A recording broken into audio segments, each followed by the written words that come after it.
দুইটা কোণের মান 90 ডিগ্রি হলে একটি অপরটির পূরক কোণ।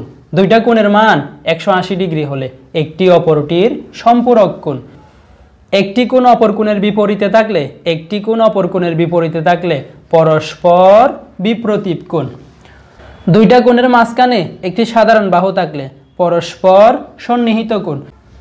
সন্নিহিত কোণ এবং পূরক কোণের মধ্যে পার্থক্য হলো পূরক কোণের মধ্যে দুইটা কোণের মান 90 ডিগ্রি, সন্নিহিত কোণের মধ্যে এই শর্ত প্রযোজ্য নয়।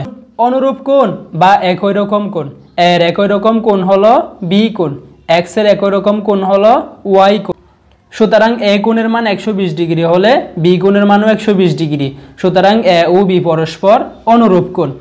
একটি সমান্তরাল রেখার মাঝখানে তির্যক রেখা দ্বারা ছেদ করলে ছেদরেখার বিপরীত পার্শ্বে যে কোণ উৎপন্ন করবে পরস্পর একান্তর কোণ।